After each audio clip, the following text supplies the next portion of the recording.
Isang mapagpalang araw po sa lahat ng nakikinig sa channel na ito at magandang umaga po Kuya Chris. Sumulat po ako sa inyong programa para ibahagi ang kwentong hango sa tunay kong karanasan sa isang nilalang dito sa mundo na tinatawag na aswang. Tawagin niyo na lamang po ako sa pangalang Teryo. Taong 2019 nang magsimula ang aking pakikipagsapalaran ito sa buhay. 19 na taong gulang lamang ako ng panahong yon. Ngunit pilit akong naghahanap buhay upang makaahon sa karalitaan. Naulila ako sa aking mga magulang nung bata pa. Lumaki akong nag-iisa at walang ibang maaasahang kamag-anak. Dahil hindi ako nakapagtapos ng pag-aaral, napilitan akong pumasok sa mundo ng pagtitinda upang kumita ng pera. Sa murang edad kong iyon, naging tendero na lang ako ng puto binyan sa aming lugar. Bagamat nakakapagod ang aking hanap buhay araw-araw, wala akong ibang magagawa kundi ipagpatuloy ito, makakuha lamang ng sapat na kita para sa aking pang-araw-araw na pangangailangan. Sa kabila ng hirap, masasabi kong marami akong suking mamimili sa lugar namin. Minsan, umaabot din ako sa mga kalapit na barangay para lang makapagbenta ng aking mga paninda. Ayaw ko kasing umuwi noon na hindi ubos ang aking mga panindang puto. Ganon ako kasipag sa trabaho. Isang hapon, nang mag-iikot na ako para magbenta, napadaan ako sa isang liblib na baryo hindi kalayuan sa amin. Bahagi pa rin ito ng binyan, ngunit bihira lang daanin ng mga tao. Papauwi na sana ako ng mga oras na iyon dahil halos mauubos na ang aking paninda. Subalit nagulat na lamang ako nang makakita ako ng isang matandang babae na nakahandusay sa gilid ng daan. Tila ba higit na nangangailangan ng tulong. Kaagad ko itong nilapitan at tinanong kung nararamdaman ba nito ang anumang kirot o hapdi. Kitang-kita sa mukha ng matanda na labis itong nagugutom. Bukas ang kanyang bibig, ngunit hindi na makapagsalita sa sobrang panghihina ng katawan. Mabilis kong kinuha ang natitirang puto at tubig mula sa aking dala upang ipakain at ipainom sa matanda. Lubha akong naawa sa kanyang kalagayan. Makalipas ang ilang sandali, bigla na lamang may inabot sa akin ng matanda. Isang bato ang ibinibigay nito na tila ba'y simbolo ng malaking pasasalamat para sa aking pagtulong. Kinuha ko ang bato at ibinalot sa isang panyo bago isinilid sa aking bulsa. Pagkatapos noon, ay dahan-dahang tumayo ang matanda at nagpatuloy maglakad palayo na tila ba ay bahagya ng nakabawi sa lakas. Sa pag-uwi, hindi ko maipaliwanag ang pakiramdam ko. May halong tuwa at lungkot sa nangyari. Malungkot dahil nakita ko ang matanda sa ganong kalagayan. Subalit natutuwa rin dahil nakatulong naman ako sa kanya kahit papaano. Makalipas ang ilang araw, halos maging obsesyon ko na ang magbenta ng puto. Hindi ako tumitigil maglako kahit umuulan o masikip ang aking dibdib. Basta nakakabenta lang ako ng paninda araw-araw. Sapat na yon para sa akin. Parang may nagtutulak sa akin na ipagpatuloy ko lang ang aking pagtitinda. Lumipas ang mahigit 6 na buwan, ay tila parang biglang nagkaroon ng malaking pagbabago sa aking buhay. Unti-unti akong nakapag-ipon at nakapagpatayo ng sariling maliit na tindahan malapit sa aming tirahan. Nakapagtataka dahil halos araw-araw ay lalo pang dumadagsa ang mga customer. Mukhang dumadami ang suki kahit na hindi ko maintindihan kung bakit. Siguro nga'y nagkaroon ako ng swerte. Taong 2020 nang maging mas malaki at mas maayos ang aking negosyo. Sa tulong ng nananatiling dagsa ng mga suki, nakapagbukas na ako ng sarili kong tindahan kung saan ako nagtitinda ng puto binyan, dinuguan, at iba pang mga lutuing paborito ng mga mamimili. Sa dinami-dami ng customer na umuubos ng paninda, nagdesisyon akong kumuha ng isang katulong na siyang tutulong sa paggawa at pagbebenta ng mga dekalidad na puto't dinuguan. Matapos ang ilang panahon na paghahanap, natagpuan ko si Aling Bebang na isang balo at labandera sa aming lugar at may 5 supling. Kahit lampas 50 taong gulang na si Aling Bebang, masipag pa rin ito at wala akong duda sa kanyang kakayanan. Inalok ko siyang maging katulong sa aking tindahan at nang mapag-isipan ay pumayag naman siya. Unang araw pa lamang, kitang-kita ko na ang sipag at bilis ni Aling Bebang sa paghahanda at pagluluto ng mga paninda. Biyasan na rin siya sa pakikipagtalastasan sa mga mamimili. Talagang isang malaking tulong para mapalago ang aking negosyo. Dahil sa ambag ni Aling Bebang, mas nadadagdagan na ang puwang sa aking tindahan.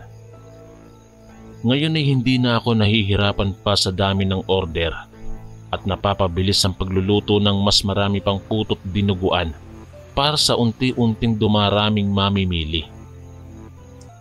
Sa awa ng Diyos, sabay kaming yumaman ni Aling Bebang sa loob lamang ng ilang buwan. Naging abalaman kami sa trabaho. Ramdam ko pa rin ang isang bagay na hindi ko kayang ipaliwanag. Ang patuloy na pagdaloy ng masaganang biyaya sa buhay ko at ng aking negosyo na tila hinuhubog ng isang makapangyarihang kamay. Palagi akong nagpapaabot ng tulong sa pamilya ni Aling Bebang bilang pagkilala sa halaga ng kanyang ambag sa aking kabuhayan. Napakalaking bagay para sa akin na nakatagpo ako ng isang katulong na ubod ng sipag at matyaga. Katangian na talagang hinahanap ko sa isang tao. Sa naging tagumpay ng aming negosyo, naiisip ko ring seryosohin na ang aking buhay pag-ibig. Isang gabi, nang magkatabi kaming maghapunan ni Aling Bebang, tsaka ko binahagi sa kanya na balak kong manligaw kay Aling Susan, ang hilaw na dalagang anak ng pinakamatandang konsehal sa bayan namin. Bagaman mas matanda sa akin ng 2 taon si Aling Susan, minahal ko talaga siya simula pa lang. Ang kanyang nakakalaway na ngiti at matatamis na ugali ang pumukaw sa puso ko. At sa tulong ngayon ng aking kinikita, kampante ako na magiging maayos din ang aming kinabukasan kung sakali mang pahintulutan niya akong makipagrelasyon sa kanya. Tahimik na ngumiti si Aling Bebang sa aking pagbubunyag. Subalit bakas sa kanyang mga mata ang isang masidhing damdamin. Parang halong tuwa at pag-asa, o kaya naman ay isang waring pagkakabalisa. Sa sandaling iyon, pakiramdam ko'y may isang malagim na pangyayaring nagbabadyang ako'y masangkot. Tunay ngang hindi ko naagapan ng anumang peligro.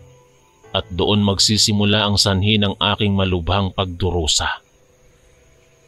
Isang umaga noong tagsibol ng 2021, maagang pumunta kami ni Aling Bebang sa tindahan upang maghanda ng paninda. Mainit na ang panahon, kaya inaasahan ko ang pagdagsa ng mga customer sa hapon.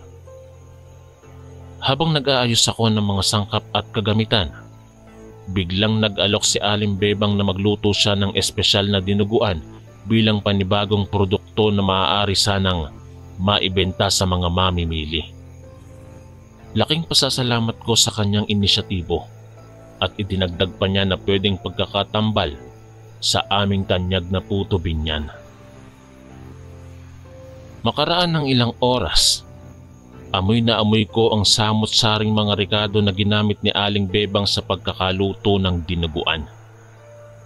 Mukhang masarap nga ang itsura at talagang espesyal ang dating. Kaya humingi ako ng plato at inanyayahan siyang samahan akong kumain upang sa gayon ay malaman namin ang magiging reaksyon ng customer sa bago naming handog na putahe. Habang abala si Aling Bebang sa paghahain ng ulam at kanin, bigla kong naisip na umani ng kalamansi upang makagawa ng sawsawan. Paborito ko kasing sawsawan ng asim ng kalamansi na may halong maalat na patis. Kumuha ako ng ilang piraso ng kalamansi at dinala sa hapagkainan upang doon himayin. Subalit hindi ko inaasahan ang sumunod na nangyari. Sa gitna ng aking pagiging abala, bigla akong nadulas at natapunan ng katas ng kalamansi ang nilutong dinuguan. Sa napakabilis na sandali, nag-iba ang anyo nito. Sa halip na makapal na maitim na sabaw, nagmistulang paa ng isang musmus na bata ang nilalaman ng pinggan. Napatulala ako sa nakita at agad na napuno ng takot ang aking puso. Bakit biglang nagbago ang dinuguan? Totoo ba ang aking nakikita o isa lamang masamang panaginip ang lahat ng ito? Tinanaw ko si Aling Bebang, ngunit mukhang hindi niya napansin ang pangyayari. Mabilis ko siyang hinarangan upang hindi makita ang laman ng pinggan. Bago pa man makapagsalita si Aling Bebang, agad kong nilusot ang plato papunta sa labasan at itinapon ang laman nito. Hindi ko na napigilan pa ang pagtakbo palabas ng tindahan. Gusto kong lumayo at hanapin ang kasagutan sa misteryosong pangyayaring iyon. Puna ko ring nanginginig ako sa takot habang tumatakbo palayo. Napagdesisyonan kong puntahan si Katemyo, ang kilalang albularyo sa aming lugar na tagapagpaganap ng ritual ng tahaw. Marunong siyang magbasa ng mga pangitain at magbigay ng payo sa mga natatanging kilos ng masasamang nilalang. Sigurado ako na may kinalaman ang aking nakita sa mga kakaibang bagay na hindi ko maipaliwanag. Sa tulong ni Katemyo, naisalaysay ko sa kanya ang tamang detalye ng nangyari ng umaga. Sa bawat pangungusap ko, bakas sa mga mata ng matanda ang pagkabahala hanggang sa kumunot na ang noo nito nang malaman kung ano talaga ang dinuguan ni Aling Bebang.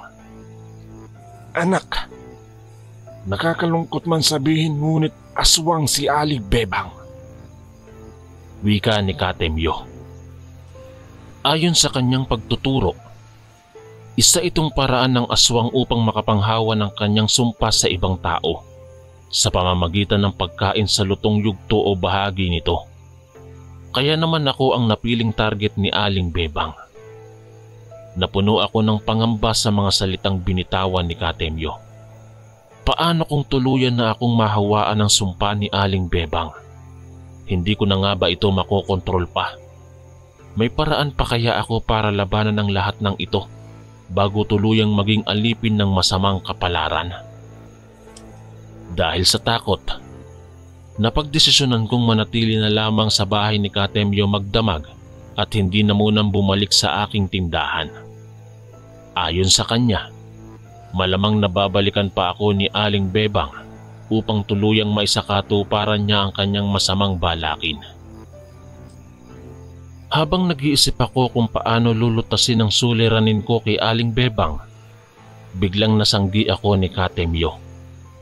May malumanay ngunit matatag na tinig siyang sinabi. Huwag kang matakot, anak. Nandito lamang ako para tumulong sa iyo. Subalit sa kabila ng kanyang mga salita, hindi ko pa rin mapigilang kabahan. Paano kung hindi sapat ang lakas ni Katemyo upang labanan ang kalabisan ng isang halimaw? Paano kung tuluyan na akong mawawalan ng pag-asa? Ang mga katanungang ito ang patuloy na pumipinsala sa aking isipan habang hinihintay ang gabi. Bandang 10:30 ng gabi nang marinig ko ang mahinang pagkaluskos sa bubong ng bahay ni Katemyo.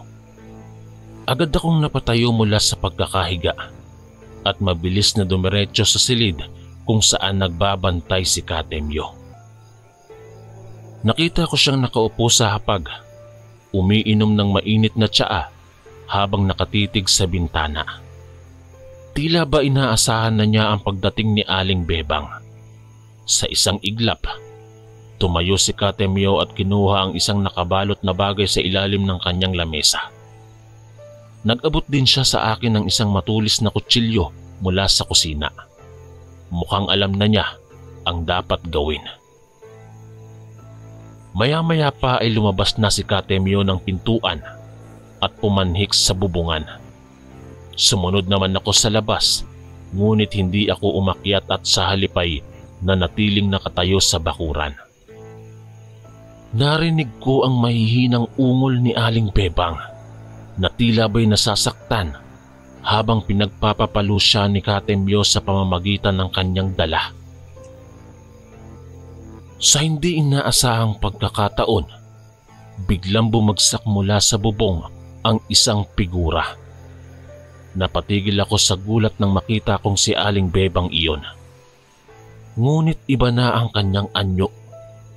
Unti-unti siyang naging bruha na may mahaba at maitim na buhok, namumutla at nangingitim na pananangis. Pati na ang mga kuko sa kamay at paa nito ay mistulang matutulis na pangil. Nang makalapit ito sa akin, lumuhod na parang nagmamakaawa habang umiiyak at humihingi ng paumanhin sa nagawa niyang pagtataksil. Ayon kay Aling Bebang, matagal na pala niyang pinagdadasal na makahanap ng kapalit para maipasa na niya ang sumpa ng pagiging aswang bago pa siya tuluyang mawala.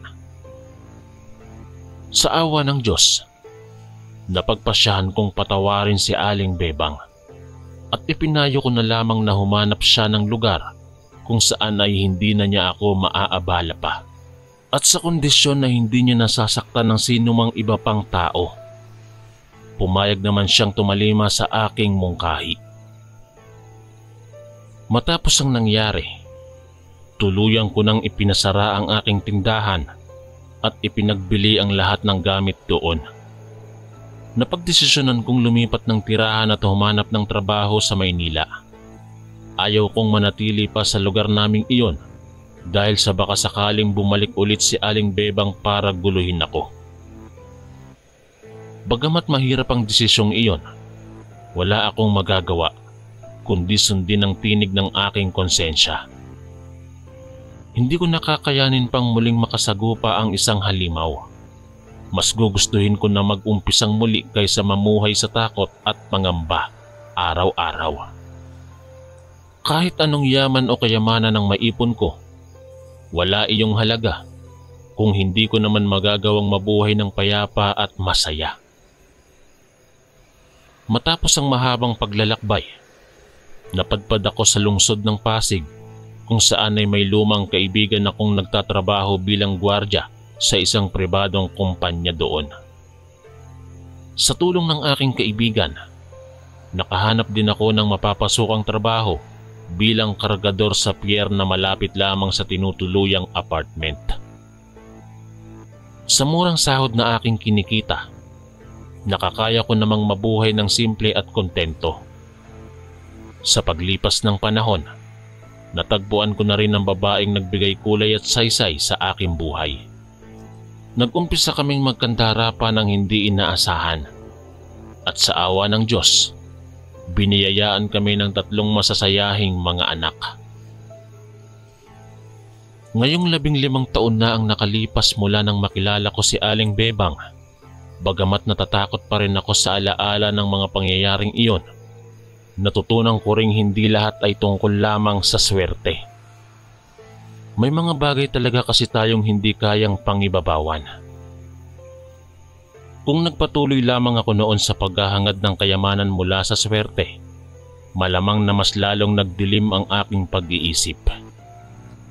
Dahil sa aking masidhing pagnanasa sa material na bagay, sinantabi ko na ang kahalagahan ng pamilya, mga kaibigan, at maging ang pananampalataya sa Panginoon. Sa huli, ang mga aral na natutunan ko mula sa nakaraan ang patuloy kong isinasabuhay magpahanggang sa ngayon. Natutunan kong hindi lang pala sapat ang salapi upang maramdaman ang tunay na kaligayahan. Lubos pa nga itong natatagpuan sa piling ng mga taong tunay kong minamahal. Hanggang dito na lang po ang aking kwento, Kuya Chris. Maraming salamat po sa pagbasa nito. Ang inyong kaistorya, Teryo.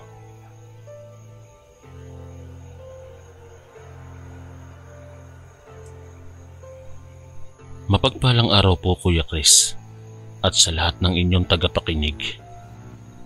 Ibabahagi ko lang po ang aking karanasan sa mga hindi pangkaraniwang mga nilalang dito sa mundo, tulad na lang ng aswang.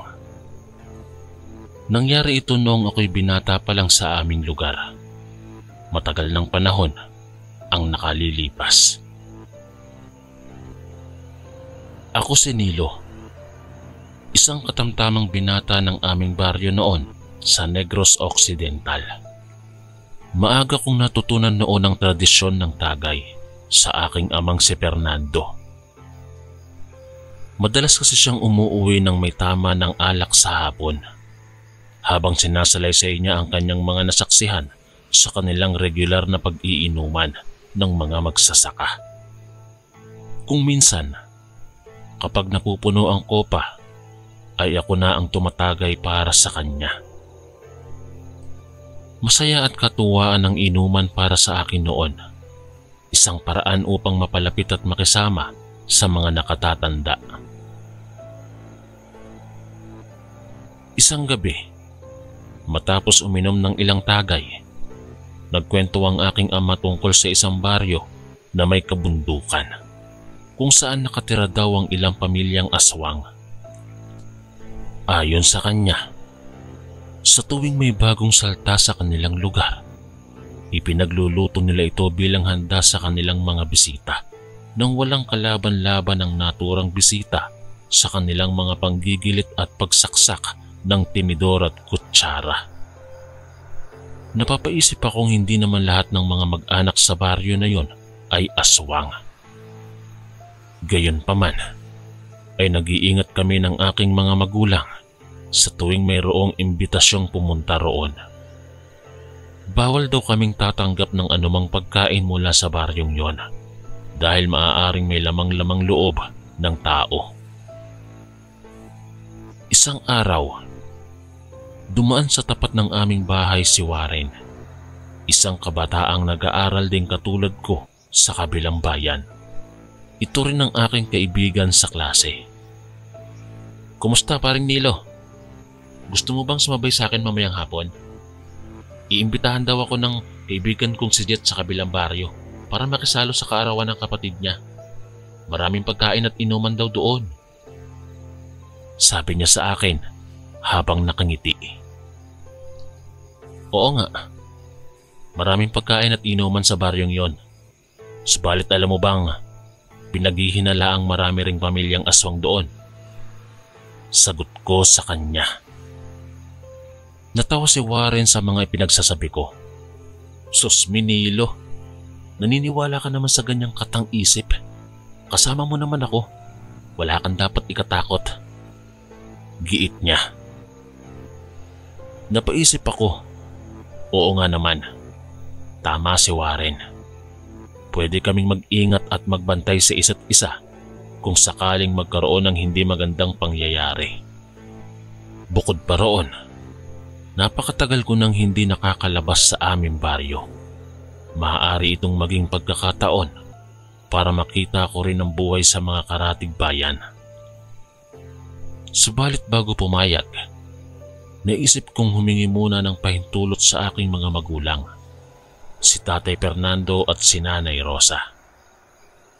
"Inay, Itay, pwede ho ba akong sumama sa kaibigan kong si Warren dun sa kabilang baryo? May kaarawan daw po kasi ang kapatid ng kanyang kaibigan. Magkakaroon daw ng salo-salo at inuman." Mahinahong pagtatanong ko sa aking mga magulang. Nagkatinginan silang dalawa. Kilala nila si Warren at alam nilang mabuting tao ito. Subalit mukhang may agam-agam pa rin sila, lalo na't sa baryong iyon gaganapin ang handaan. Sige Nilo, pinapayagan ka namin. Pero kailangan mag-iingat kayo ni Warren ha. Manatili kayong magkadikit at huwag kayong tatanggap ng pagkain mula sa hindi nyo kilala. Babala sa akin ni tatay. At isa pa, dalhin mo ito. Dagdag pa niya habang iniabot sa akin ng isang supot na puno ng bunga ng kalamansi. Kinabukasan, sumakay kami ng jeep ni Warren patungo sa kabilang baryo. Sa biyahe, marami kaming napagkwentuhan. Sinabi ko sa kanya ang tungkol sa mga pamilya ng aswang at ang payo ng aking mga magulang. Nangako siyang gagabayan niya ako at mag-iingat kami sa pagtanggap ng pagkain doon. Medyo kinabahan na rin siya nang marinig niya yon. Makalipas ang ilang oras na biyahe, ay nakarating na kami sa baryo ni Jet. Isang maliit na bayan ito na napapalibutan ng mga burol at bundok kung saan nakatira ang mga magsasaka at mangingisda. Agad kaming sinalubong ng isang matangkad na binata na nakangiti ng malapad, habang ang kamay naman namin ay magkahawak pang nakasaludo. Si Jet nga iyon. Kinuha niya ang aming mga bag at inakay kami patungo sa kanilang tahanan. Napansin kong sa daanan ay maraming mga tao ang tumitingin sa amin ni Warren na para bang sinusuri kung sino kami at ano ang aming ginagawa sa kanilang baryo. Bakit kaya ganito ang pagkakatingin nila sa amin? May agam-agam na namang sumagi sa aking isipan. Subalit naputol ang aking pag-iisip nang makarating kami sa tahanan ni Jet. Isang maliit ngunit masining na bahay na yari sa kahoy at sawali na may magandang hardin na puno ng iba't ibang klase ng gulay at prutas. Sa loob nito ay may nakahandang pagkain para sa kaarawan. Adobo, sinigang na baboy, fried chicken, imbutido, lumpia, pansit at iba pang putahe na bihira kong makita sa aming baryo. Napangiti ako nang makitang masaya ang pamilya at mga bisita ni Jet. Amoy na amoy ko pa ang mabango nilang handa na pagkain. Subalit biglang naalala ko ang mga babala ng aking mga magulang tungkol sa pagtanggap ng pagkain mula sa hindi kilala sa nasabing baryo. Umupo kami sa pagkainan kasama si Jet at ang kanyang mga panauhin. Nagpaalam saglit sa amin si Jet upang asikasuhin ang ibang bisita. Samantala, tinititigan ko lang ang mga pagkaing nasa harapan namin. Nagpipigil kumain. Bakit hindi ka kumakain, Nilo? Tanong sa akin ni Warren habang abala itong kumakain ng fried chicken at sinigang na baboy. Ang sarap, promise. Warren, natatandaan mo ba ang sinabi sa atin ng mga magulang ko tungkol sa pagtanggap ng pagkain dito? Mahinahong sagot ko. Oo nga pala. Biglang naalala ni Warren. Ngumiti siya at idinugtong ito. Pero mukhang mababait naman sila at masarap talaga itong lutong bahay. Tinignan kong muli ang mga pagkain. Napakasarap nilang tignan at amoy na amoy ko pa ang bango ng mga ito. Pero naalala ko bigla ang mga kwento ng aking ama tungkol sa mga aswang na marunong magluto ng napakasarap na pagkain gamit ang lamang loob ng tao. Kaya tinawag ko si Jet nang bumalik ito. Jet, salamat sa pagkain. Pero busog pa kami ni Warren. Maaari bang humingi na lang ng tubig? Sige, sandali lang ah. Sagot nito. Lumapit siya sa isang mesa kung saan may mga bote ng soft drinks at juice. Inabutan niya kami ng malamig na tubig. Salamat, tugon ko. Maya-maya ay nagpaalam muli si Jet dahil may bibisitahin lang daw siyang iba pang panauhin. Nang makaalis si Jet, Agad akong kumuha ng supot ng kalamansi na ibinigay sa akin ng aking ama. Itinago ko ito sa ilalim ng lamesa para hindi makita ni Jet pag bumalik ito. "Tignan mo ito, Warren," sabi ko. Inilabas ko ang mga bunga ng kalamansi. "Wow, kalamansi. Anong gagawin mo dyan?" tanong ni Warren. "Alam ng aking mga magulang na delikado tayo rito, kaya ibinigay nila sa akin ito. Sabi ni tatay, kapag nilagyan ng kalamansi ang pagkain, lilitaw daw ang tunay na anyo nito kung sakaling gawa ito sa masamang paraan. Subukan natin." Dahan-dahang kinuha ko ang plato ng adobo at piniga ko roon ang 3 pirasong kalamansi. Sandali lang ang nakalipas nang bigla na lang nagbago ang amoy ng adobo. Halos mabahuan ako sa napakahapding ammonia smell nito.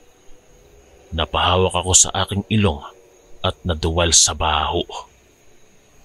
"Ano yan?" gulat na tanong ni Warren. Tumingin siya sa adobo at agad ding napatili. "Baho na nga. Parang amoy patay na hayop." Napatingin kami sa paligid. Buti na lamang at wala pang ibang bisita sa lugar na iyon. Tama nga ang mga magulang ko, Warren. Marahil ay gawa sa masamang paraan ng mga pagkain ito. Wika ko habang nanginginig. Bigla kaming napatingin sa pintuan nang may pumasok. Si Jet iyon. May dalang mga bote ng alak. "Kumusta mga pare? Okay lang ba kayo dyan?" bati niya sa amin. Subalit maya-maya pa ay napansin ni Jet na para bang may kakaibang amoy sa paligid. Agad niyang tinignan ng adobo sa mesa. "Hay nako mga pare, alam niyo bang kamag-anak ko ang gumawa ng mga pagkain yan?" wika ni Jet. "Mga aswang ang mga yan. At ikaw, Nilo, mukhang alam mo ang ginagawa mo ah. Buti na lang at nag-iingat kayo." Nagulat kami ni Warren sa sinabi niya. Hindi namin inaasahan na alam pala ni Jet ang tungkol doon. Akala namin magagalit siya. Ngumiti si Jet. "Huwag kayong mag-alala mga pare. Alam kong delikado kayo rito, kaya hinayaan kitang kumuha ng tubig kanina. Ayaw ko sanang mahawa kayo kung sakali." Paliwanag niya. "Salamat, Jet," tugon ko. "Pasensya na kung nagawa namin to sa handa nyo." "Okay lang yun, Nilo," sagot niya. "Mas importante na ligtas kayo ni Warren," dagdag pa niya. Maya-maya pa ay dumating ang iba pang mga bisita para sa inuman. Kahit nag-aalangan kami, napilitan pa rin kaming sumali nang hikayatin kami nila Jet. Ipinagpatuloy namin ang aming kwentuhan habang umiinom ng alak. Sa kalagitnaan ng aming inuman, napansin kong tanging si Jet lang ang hindi umiinom ng marami. Tila ba pinipigilan niya ang kanyang sarili o baka na may tinatago siyang lihim na hindi niya gustong maungkat ng alak. Nang gabihin na ay medyo nalasing na ang iba naming kasama. Si Warren ay tulog na rin sa hapagkainan. Samantala, nanatiling nakatitig lang sa akin si Jet na tila ba may gustong sabihin. Maya-maya ay nagpaalam ito upang pumunta sa banyo. Sa pagkakataong iyon, dali-daling kinuha ko ang supot ng kalamansi at ipinahid ang katas nito sa bibig ng baso ng alak ni Jet, pati na rin sa lugar kung saan siya kumuha ng inumin. Pagbalik ni Jet, ay agad niyang nalasahan ang pagbabago sa alak niya. Napatingin siya sa akin ng masama. "Ano bang nangyari dito, ha Nilo?" giit ni Jet. "Anong inihalo mo sa alak ko? Bakit nagbago ang lasa?" Nanginginig kong sinagot si Jet. Pasensya na, Jet. Gusto ko lang malaman ng Totoo. Napatitig lang sa akin si Jet matapos kong sabihin gusto ko lamang malaman ng totoo. Mukha siyang galit dahil sa aking ginawa, pero maya-maya ay ngumiti siya. Sige, halika muna tayo saglit sa loob ng bahay. May kailangan tayong pag-usapan. Anyaya niya sa akin.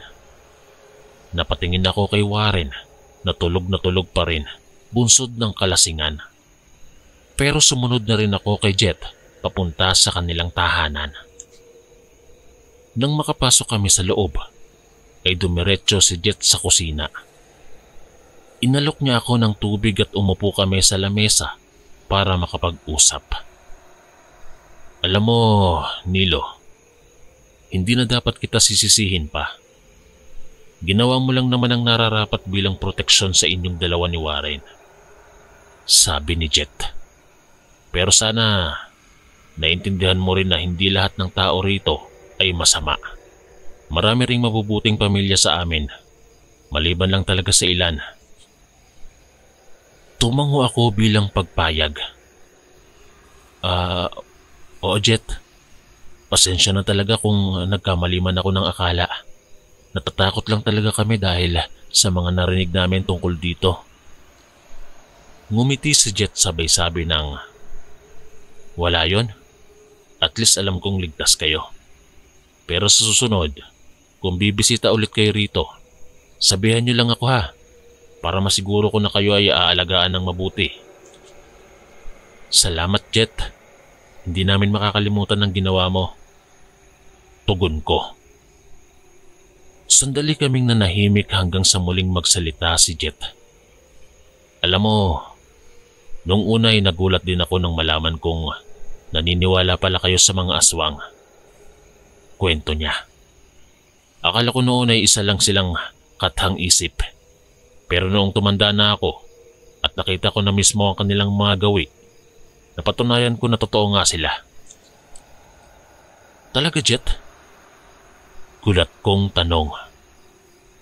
Kaya pala alam mo agad kanina na may nilagay ako sa alak mo. Paano mo na lamang nagbago ang lasa? Ngumiti ulit si Jet. Subalit ngayon ay may lungkot sa kanyang mga mata. Alam mo, matagal ko nang alam ang sikreto ng aking pamilya, lalo ng aking tiyahin. Sila ang gumawa ng mga pagkaing nakahain kanina para sa karawan ng kapatid ko. Napalunok ako nang marinig ko yon. Kaya pala ganoon na lamang ang reaksyon ni Jet sa nangyari. Kaya pala alam mo kaagad kanina na mayroon kaming nilagay sa pagkain nyo. Wika ko. Pasensya na talaga kung nagalit ka Jet. Umiling si Jet. Wala yon. Ginawa mo lang naman kung ano ang tama para maprotektahan ang sarili nyo. At tama ka ng pagsusuri na gawa sa masamang paraan ng mga handa namin. Maya-maya ay bumalik si Jet sa kusina upang tingnan ang kalagayan ng aming mga kasama sa labas. Samantalang ako ay nanatiling nakaupo. Nag-iisip at namumuo ang damdamin. Kaya pala ganoon na lamang ang pagtanggap sa amin ni Jet. Alam na pala niya ang totoo tungkol sa kanyang pamilya. Ngunit wala siyang magawa. Pagbalik ni Jet ay muling umupo siya sa harap ko. Nilo, kung gusto mo at ni Warren, maaari na kayong umuwi. Delikado na kayo rito, lalo't gabi na. Pasensya na kung hindi ko man lang kayo naprotektahan ng husto. Wika niya. Salamat Jet. Sa totoo lang, kinabahan na rin kami ni Warren eh. Mas mainam nga siguro kung makauwi na kami. Tugon ko. Tumayo kami at lumabas ng bahay, patungo sa pagkainan kung saan tulog pa rin si Warren. Ginising ko siya at muling nagpasalamat kami kay Jet bago kami umalis. Habang naglalakad pa uwi, naisip ko sa aking sarili sana ay makalabas din si Jet sa ganitong buhay balang araw. Nang makauwi na kami ni Warren, ay sinalubong agad kami ng aking mga magulang. Halatang nag-aalala sila sa aming dalawa.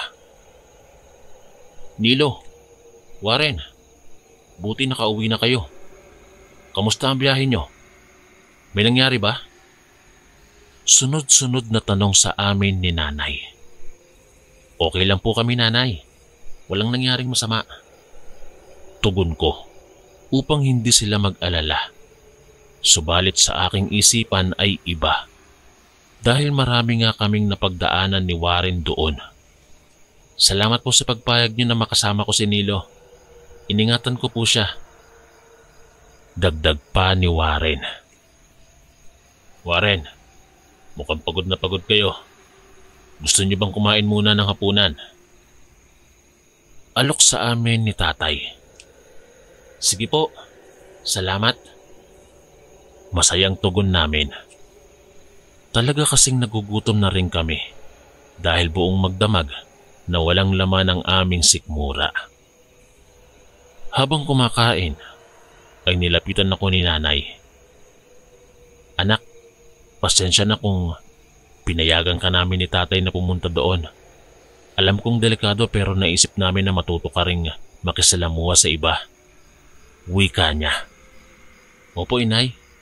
Naiintindihan ko po kayo. Salamat din po pala kasi pinayuhan niyo kami na magdala ng kalamansi. Sobrang laki po ng naitulong nun para maprotektahan namin ang aming sarili. Tugon ko kay inay. Napangiti naman si inay nang marinig niya yon. Buti naman at nakinig ka sa payo namin. At higit sa lahat, anak, salamat din at ligtas kayong nakauwi. Pagkatapos kumain, ay nagpaalam na si Warren na uuwi na rin siya sa kanila. Nagpasalamat ulit siya sa aming pamilya bago siya umalis. Samantala, pumuesto ako sa aming sala kasama sina nanay at tatay. Alam kong curious sila sa nangyari. Kaya ikinuwento ko ang lahat. Mula nang makarating kami doon hanggang sa biglang pag-alis dahil sa panganib. Ay salamat at nakauwi kayo ng buong buo at ligtas. Wika ni tatay nang matapos akong magsalita. Delikado talaga doon kung saan maraming pamilyang aswang. Opo, malaki po ang utang na loob namin kay Jet dahil tinulungan niya kaming makaalis doon ng ligtas. Dagdag ko pa. Napaisip bigla si nanay. Si Jet, kapamilya niya ba yung mga aswang? Agad naman akong tumango sa tanong ni nanay. Opo, sila nga. Pero mabuti po si Jet kasi alam niyang delikado kami doon. Kaya pinapauwi niya kami para maiwasan ang masamang mangyari sa amin. Napakabuti naman ni Jet kung ganon. Komento ni tatay. Mukhang mabuting binata siya kahit may ganong kamag-anak siya. Tama po kayo dyan, tay. Pahayag ko.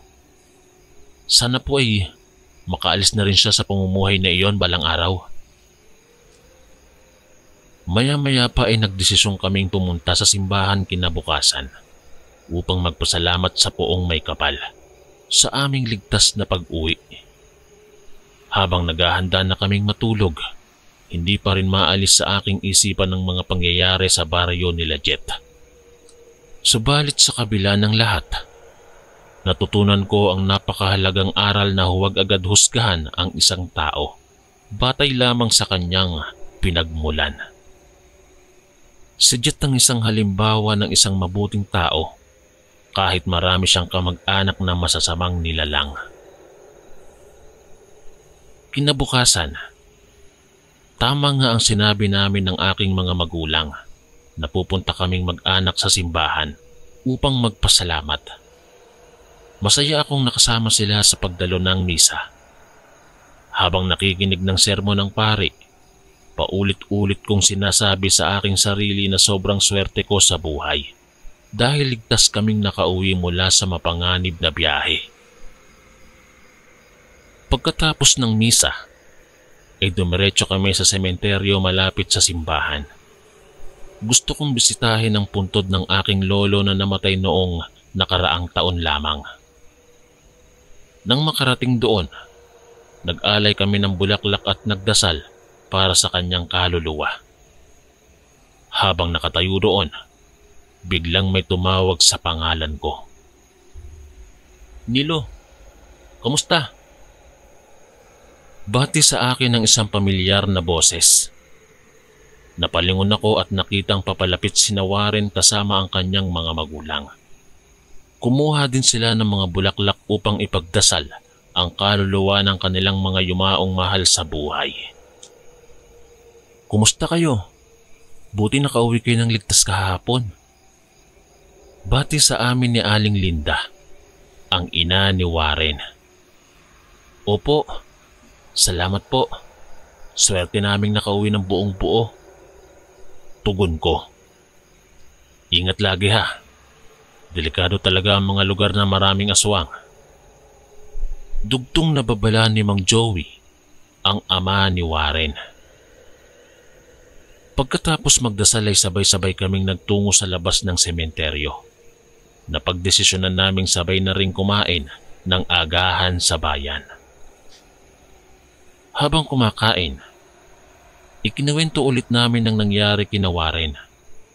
Halos magkasing reaksyon sila ng aking mga magulang. Nag-aalala pero nagpapasalamat din na ligtas kaming nakauwi. "Nakakatakot naman pala talaga doon ah," wika ni Aling Linda. "Mabuti na lang at may mabuting Samaritano kayong nakasama." "Opo, si Jet po," sagot ko. "Kahit kamag-anak siya ng mga aswang, tinulungan pa rin niya kaming makaalis doon ng ligtas." "Mabuti naman kung ganon. Maswerte kayo at nakilala niyo siya. Hindi lahat ng tao katulad niya." Komento naman ni Mang Joey. Tama nga naman ang sinasabi ng magulang ni Warren. Napakaswerte naming nakasama namin si Jet na kahit ano pa man ang pinagmulan ay tinuring niya kaming mga bisita bilang kanyang pananagutan. Kung hindi dahil sa kanya, malamang hindi kami nakauwi ng buo. Pagkatapos kumain ay nagpaalam na kami sa mag-anak ni Warren. Sabay naming tinahak ang daan pa uwi, patungo sa aming baryo. Habang naglalakad, maraming bagay ang tumatakbo sa aking isipan. Noon, akala ko'y puro masasamang nilalang lang ang matatagpuan ko sa biyaheng iyon patungo sa hindi pamilyar na lugar. Subalit hindi pala ganun kasimpleng hatol ang dapat gawin. May mabubuting tao, may masasamang tao. Minsan, nasa pagitan lang ang ilan. Tulad ni Jet, inako ang kanyang pinagmulan, ngunit nagpasya pa ring tumulong sa amin. Sa experience kong ito, lalo kong ang natutunang huwag maging mapanghusga. Ang tanging nararapat ay alamin ang buong kwento ng isang tao. At hindi batayan ng pagtingin dito sa kung ano ang kanyang kinabibilangang pamilya o lipunan. Hanggang dito na lang po, Kuya Chris. Maraming salamat po. Ang inyong kaistorya, Nilo.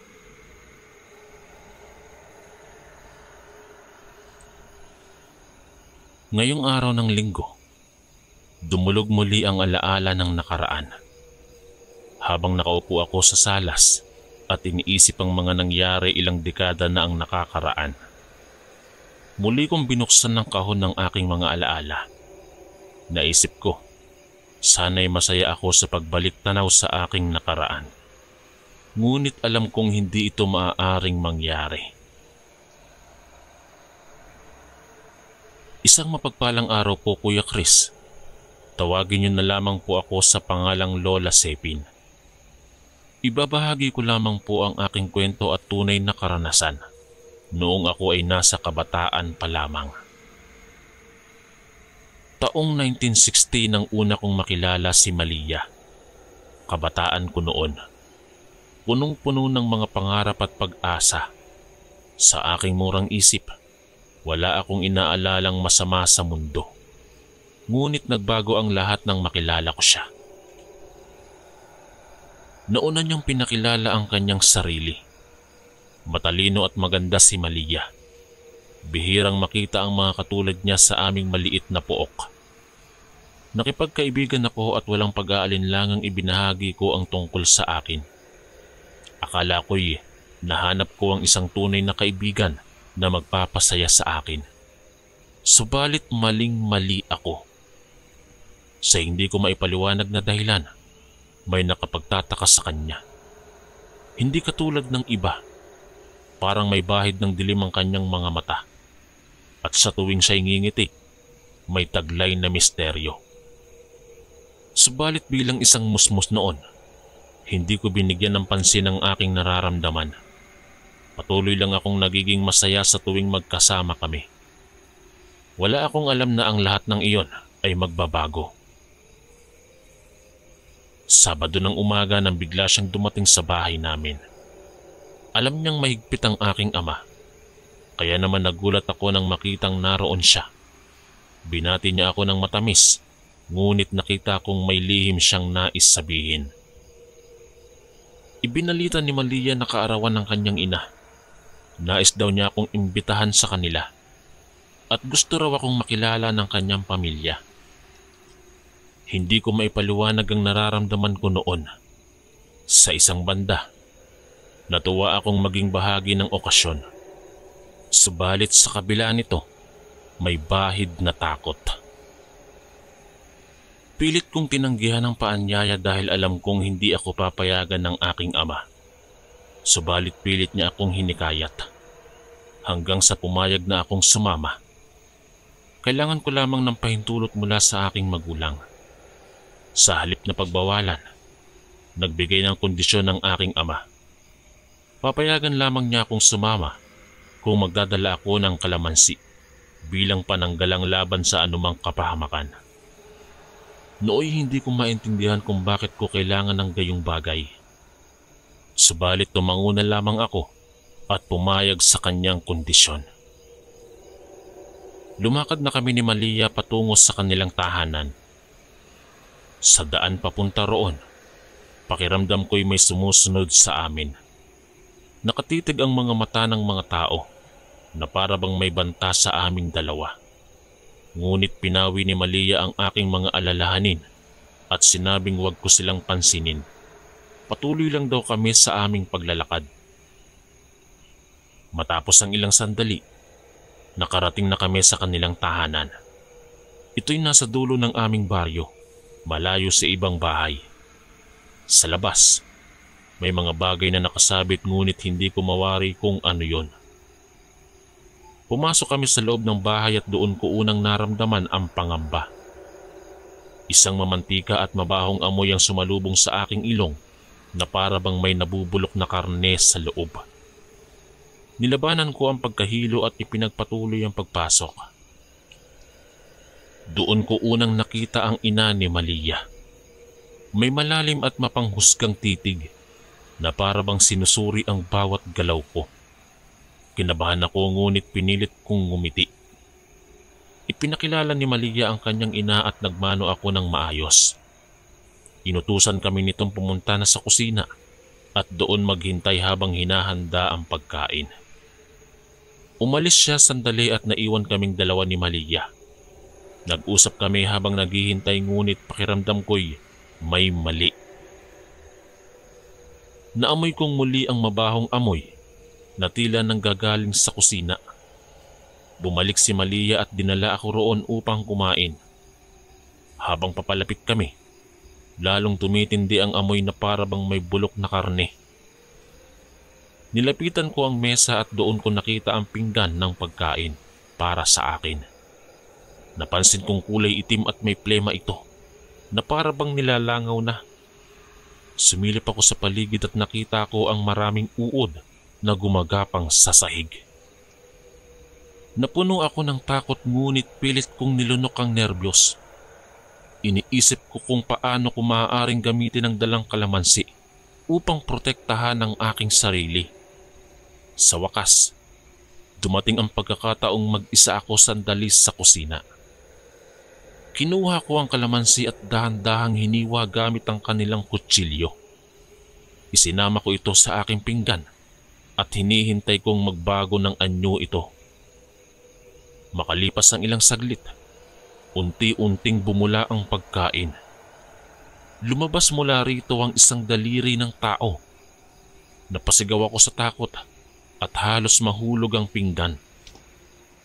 Narinig ako ni Malia at dali-dali siyang pumasok. Itinago ko ang aking pagkain at nagpanggap na nakakita lang ako ng ipis. Subalit alam kong malapit na nilang malaman ang aking natuklasan. Tinawag si Malia ng kanyang ina at inutusang lumabas sandali. Yun ang pagkakataong kong makatakas. Dali-dali akong tumakbo at patungo sa pintuan. Subalit bago ako makalabas, napatingin ako sa bintana.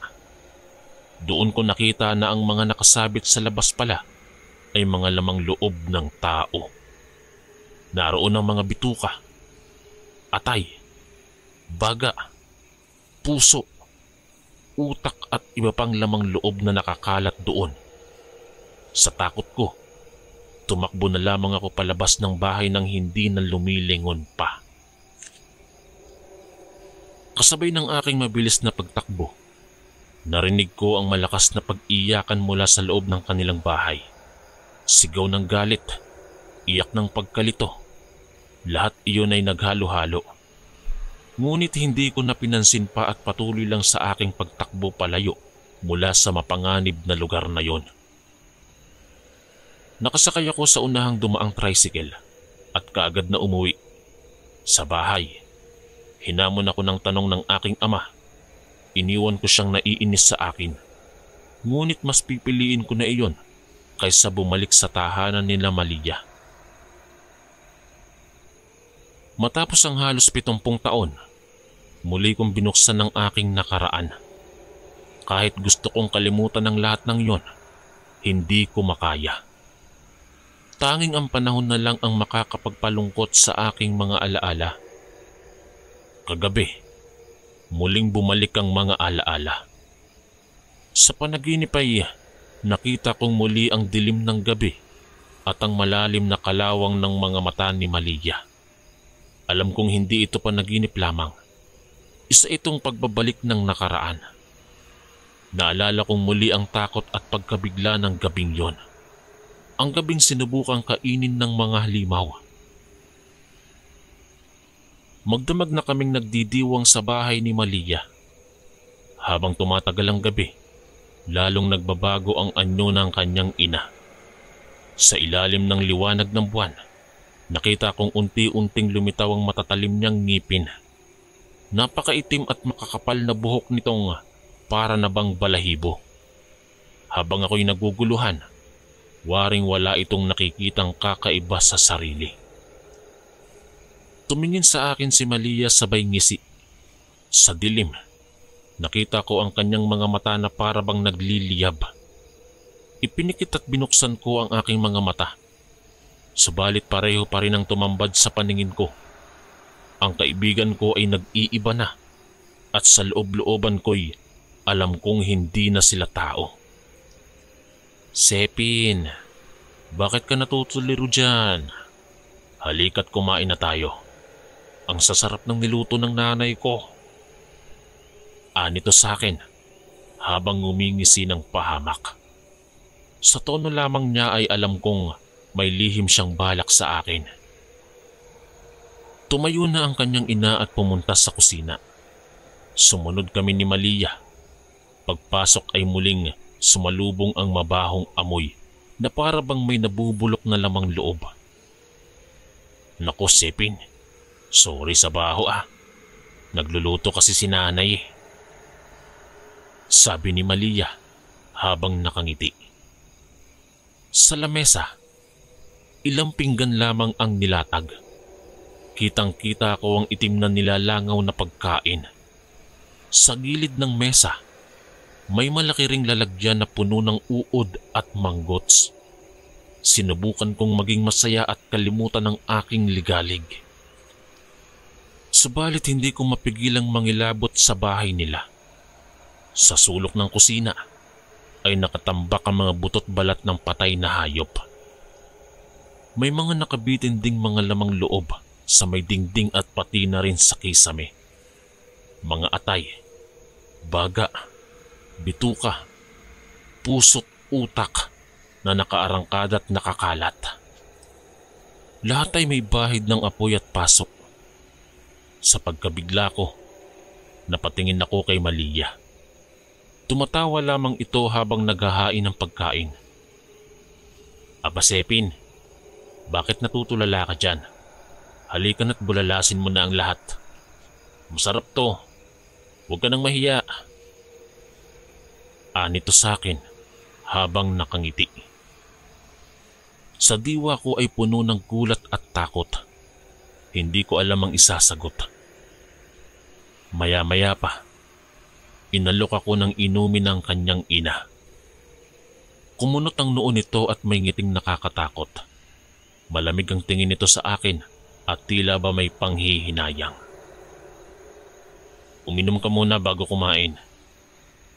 Anito, habang inabot sa akin ang basong may kulay pula na inumin. Pinilit kong ngumiti at sinubukan kong lunukin. Subalit sa unang lagok pa lamang ay alam kong iba ito.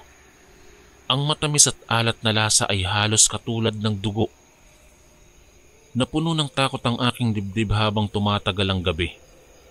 Sa tuwing magkukwentuhan ay unti-unting lumilitaw ang tunay nilang anyo. Nang mapag-usapan namin ang tungkol sa kapitan ng bayan, ay namula ang mga mata ni Malia.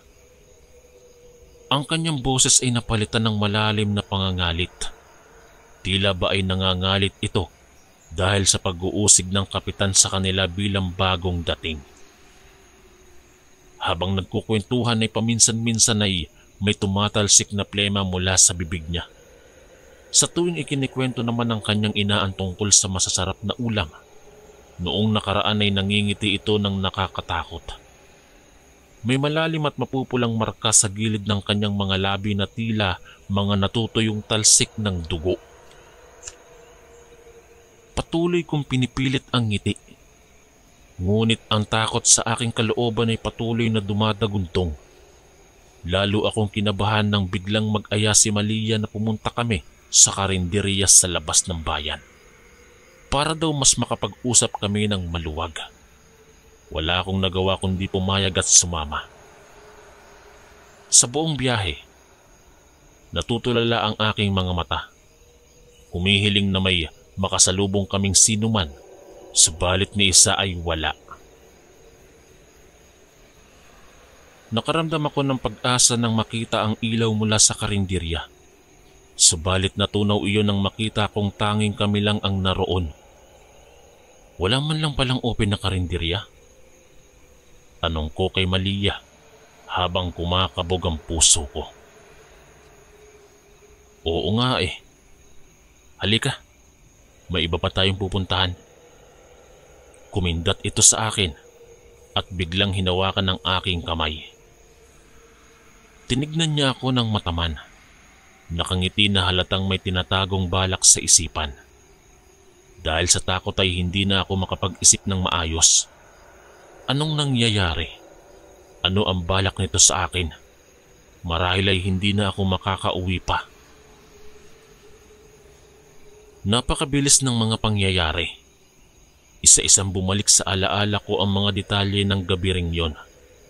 Noong muntik na akong maging pulutan ng mga halimaw. Matapos kaming magbiyahe ni Malia ay dumating kami sa isang liblib na dakong kagubatan. Ang puting buwan ng tanging ilaw na tumatanglaw. Walang anumang tao o bahay na makikita liban sa maliit na kubong nasa may puno ng kawayan.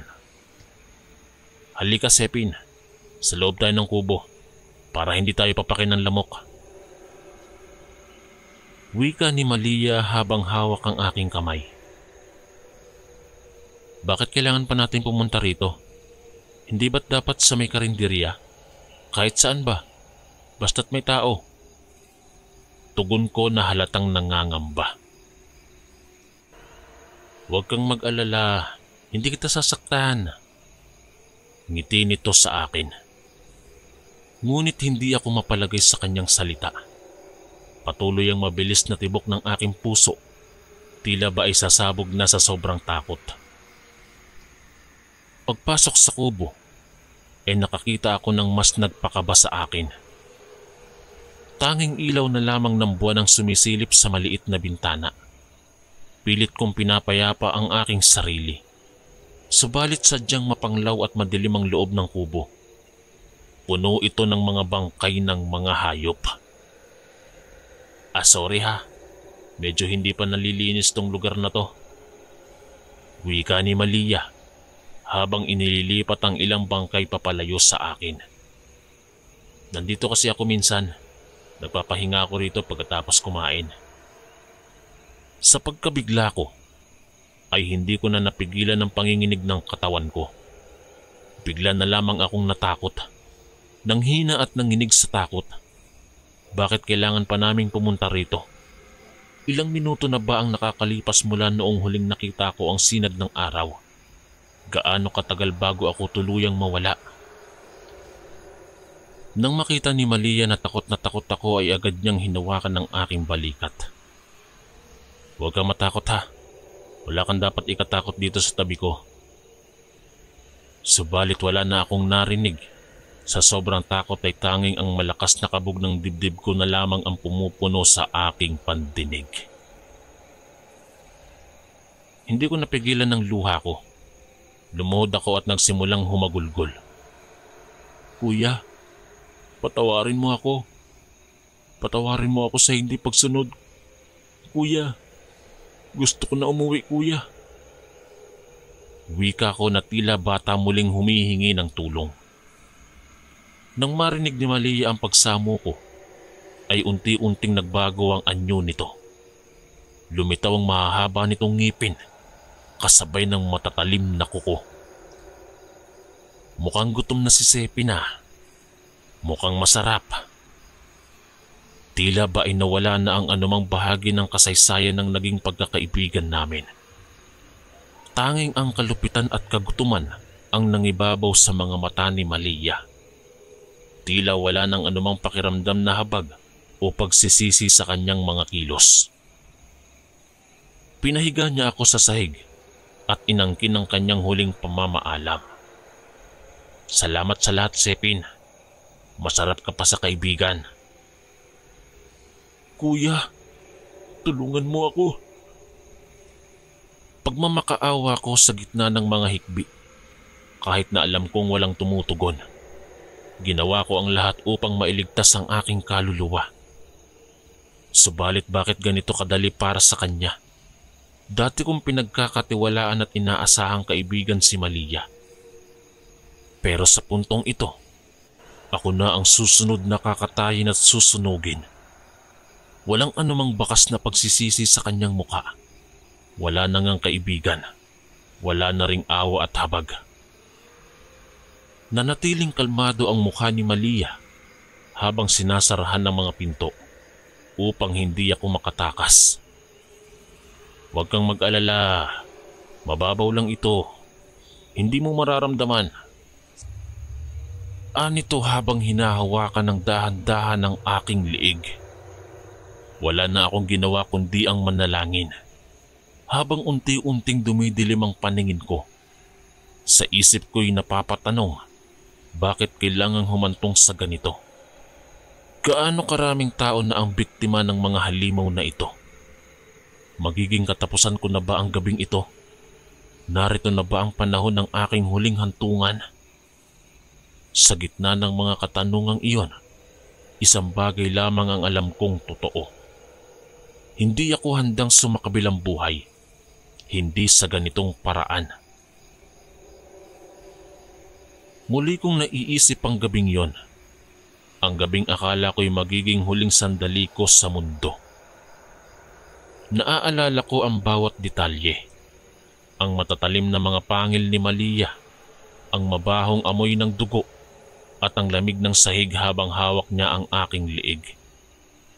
Tumitig siya sa akin, nangangalit at gutom, handang kitilin ang aking hininga. Huwag kang mag-alala, Sepin. Mabilis lang ito.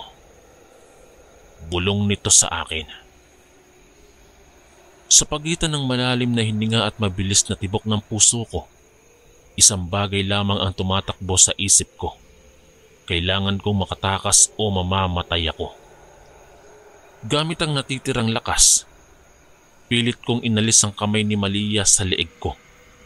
Nagulat siya sa aking pagsisikap na makawala, kaya medyo nahawakan niya ako ng mahigpit. Wow ha, mukhang may lakas ka pa pala, Sepin. Sige, subukan mong makawala. Pang-aasar niya habang mas lalo pang hinihigpitan ang pagkakahawak sa leeg ko. Sa kabila ng hirap ng paghinga, patuloy kong pinagpipilitang makawala. Sa wakas ay natakot na si Malia na baka makaalis talaga ako, kaya inalis niyang pansamantala ang kamay niya. Ito na ang sandali. Gamit ang natitirang lakas, tumayo ako at tumakbo papalabas ng kubo. Naririnig ko ang pagsigaw ni Malia, nangangalit at nanghihinayang. Ngunit patuloy lang akong tumakbo ng mabilis at hindi tumitingin at lumilingon man lang. Mabilis kong tinakbo ang daan pabalik sa bayan. Sa kabila ng hirap sa paghinga at pananakit ng mga binti, pinilit kong magpatuloy. Alam kong kapag tumigil ako kahit sandali, ay mahuhuli niya ako. At kapag nangyari yon, tiyak na hindi na ako makakauwi pang buhay. Sa pagtakbo, naalala ko bigla ang mga salita ng aking kuya noong bata pa ako. Kapag naligaw ka o natakot, manalangin ka lang ng Ave Maria. At kapag naririnig mo ang sagot, alam mong may nakikinig sa'yo. Kahit hindi ako sigurado kung may makakarinig sa akin, ay ipinagpatuloy ko ang pananalangin habang tumatakbo. Sa bawat paa, bawat hakbang, patuloy ang pag-asa kong may tutulong sa akin. Nang marating ko ang daan papuntang bayan, sumakay agad ako sa unang dumaang tricycle. Tiningnan ko ang likuran at nagpasalamat ng walang Malia na sumusunod. Subalit kahit nakauwi na ako, hindi pa rin humuhupa ang takot na nararamdaman ko. Natatakot akong bumalik si Malia para gantihan ako o ang kanyang ina o sino mang kamag-anak nilang halimaw. Kaya nang makauwi, kaagad akong tumakbo sa kuya ko. Niyakap ko siya ng mahigpit, humihingi ng proteksyon mula sa mga hayop na iyon. Ipinaliwanag ko ang lahat, ang mga ngiti ni Malia, ang mabahong pagkain, ang madilim na kubo, ang matatalim niyang ngipin. Agad naman akong naintindihan ni kuya. Nangako siyang hinding-hindi na niya ako pababalikin doon at mas lalong hindi niya ako papayagang lumapit o makipagkaibigan muli kina Malia kahit kailan. Matapos ang halos 70 taon, kahit marami nang nakalimot, nananatiling buhay ang alaala ng takot. Sa tuwing may naririnig akong kwento ng mga nawawalang tao, nag-aalala ako kung baka nahulog sila sa kamay ng mga gaya nila Malia. Sana ay walang sino mang maranasan ang aking karanasan noong gabing yon. Ang gabing halos masawi ang aking buhay. Sana ay wala nang ibang maging biktima ng mga gumagapang sa dilim. Batid ko sa aking puso na hindi nababalik ang mga nakaraang panahon. Ang mga barilan, ligaw na mga kabataan, pag-asa, pagmamahal, at takot na aking naranasan sa aking pagdadalaga. Ngunit sa kabila nito, patuloy kong binubuksan na parang isang libro ang mga alaala. Lalo na ang gabing halos mapahamak ako. Nakita ko ang mabibigat na kalawang sa mga mata ni Malia. Ang pagngisi ng kanyang inang na may taglay na kadiliman sa labig. At ang mabahong amoy ng dilim na nanloob sa munting bahay kubo. Naaalala ko ang amoy ng bulok at nilalangaw na lamang loob. Ang bawat detalye sa maliwanag na gabi o sa panginginig ng dilim ay naglalantad sa aking isipan. Napaisip ako kung bakit hinayaan ng langit na maranasan ng ganong kapahamakan sa murang edad ko. Bakit itinadhana akong maging kaibigan ng mga halimaw? Bakit nila ako pinagdidiskitahan at pinlano akong lamunin? At higit sa lahat, bakit ako nakaligtas? Ang mga katanungan ay nananatili na kailanman ay hindi masasagot. Ito ang kalikasan ng alaala. Lagi nitong bubuksan ng pinto ngunit hindi masasabi ang sagot. Subalit kahit maraming hindi ko pa rin maintindihan, may mga aral naman akong natutunan. Ang pangunawa ng tao ay may hangganan at ang kanilang pagmamahal. Marahil may mga taong nagpapanggap lamang o malalim na kadiliman ng kanilang taglay. Subalit hindi dulo ng pag-unawa ang pagkabigo o pagkasawi ng sarili. Natutunan ko ring ang tapang ay hindi nangangahulugan ng pagwawalang bahala sa takot. Ang tunay na tapang ay nananatiling malumanay, kahit na ang tuhod ay nanginginig o puso'y mabilis man na tumitibok. At sa krisis na pagpipilian, ang tapang na humakbang. Kahit pa marahil siyang huling salita, ang siyang nagbibigay ng pag-asa sa takot. At higit sa lahat, ang paniniwalang may humahawak ng ating buhay. Sa kabila ng mga mapanghamong hadlang at pagsubok, ang siyang nagbibigay daan sa kaligtasan. Sa mga sandaling ikaw na lang ang natitira sa dilim, kapag ang lahat ng pag-asa ay nawawala, doon mo makikita ang liwanag ng pananampalataya. Sapat na sa akin na maalala ang aral na dulot nito. Natutunan kong maging mapanuri sa paligid. Magkaroon ng tapang sa panahon ng kagipitan at pananampalataya sa harap ng mga hadlang. Sa ngayon, sa pagbabalik ng alaala ni Malia at ng gabing yon, ay panibagong pagkakataong magpasalamat. Nagpapasalamat ako sa ikalawang buhay na ipinagkaloob. At mas higit sa lahat, nagpapasalamat ako sa tagapagligtas na siyang humawak sa akin ng mga sandaling yon. Kung hindi dahil sa kanya, wala na ako rito. Malamang ay isa na akong alaala rin, tulad ng iba pang biktima ni Malia sa mga nakaraang panahon. At nang dahil sa kanya, buhay pa ako. At kahit anong subok pa ang dumating, mananatiling bukas ang pinto ng pag-asa at liwanag. Hanggang dito na lang po, Kuya Chris. Maraming salamat po. Ang inyong kaistorya, Lola Sepin. Maraming salamat po mga kaistorya sa pakikinig. At kita-kits po ulit bukas para sa isa na namang nakakatakot na kwento. Ito po si Kuya Chris, ang inyong kaistorya. God bless po at ingat po lagi.